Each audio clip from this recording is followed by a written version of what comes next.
Hey, what's going on, everybody? DJ here, or Rock, or Uncle Handsome, as they call me. Right now on newsstands is my face on the cover of Muscle & Fitness. It's the greatest cover I have ever done by far, man of the century.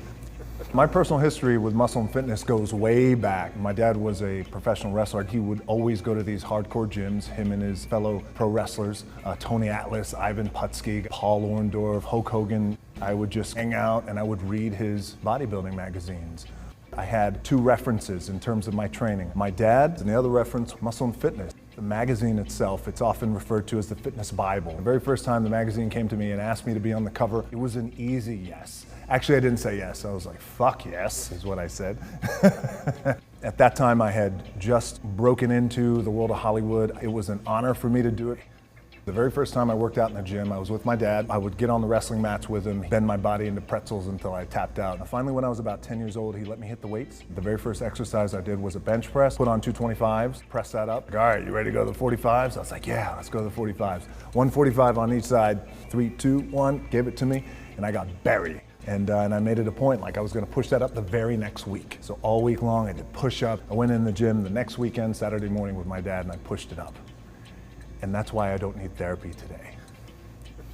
Being the man of the century for Muscle & Fitness, it's an honor. It's not a right just because you become a star. I've had the opportunity of being on every magazine cover in the world. We've had amazing shots, Rolling Stone, GQ, Details, Esquire. To be man of the century for Muscle & Fitness is by far the best cover, the greatest thing that's ever happened. So when I was 13 years old, we got evicted out of my place, out of our little apartment in Hawaii. I had no place to sleep, but I knew at that time the men in my life who I aspired to be were all these men who went to the gym, who were on the cover of Muscle & Fitness, by the way. Arnold, Chuck Norris, Clint Eastwood, you name it. I'm very grateful, and I hope I do the magazine proud. Meeting Joe Weider was an honor. He was all things that I had hoped him to be. Training and some sort of physical activity becomes my anchor every day. Try and stay focused. For me, I got to get up at 3:45 in the morning. I do my cardio, I'll have my breakfast, then I'll go train and hit the iron, then I'll go to set. And if I could get those things done before I go to set, then I could work for the next 12, 14, 16 hours. Fun part is the strategy behind it. Training for a role like Ballers is different than training for a role like Baywatch, Fast and Furious. For a role like San Andreas, they're all different, because if you do anything, you never want to do anything half-assed, especially when it comes to your training. Get in, be intense, execute on it, and then get out. For a lot of guys out there, and I was certainly one of those guys, in my 20s, I thought I had all the answers, didn't know shit. By the way, in my 30s, I'm still trying to find myself, as a lot of guys are out there. Hopefully when you hit your 40s, you're hitting a nice stride. Every day today, I'm just more appreciative of the moments. Been through relationships, been through a divorce, have a beautiful daughter, one on the way. Very, very lucky man. If I'm gonna do it, I need to do this job right. I need to stay focused on it, and I need to give the best effort I possibly can. And not only that, but just between us, I was like, I'm gonna be the baddest motherfucker walking at 43, 44, 45, 46, 47. Social media for me, it's become the most valuable asset I have.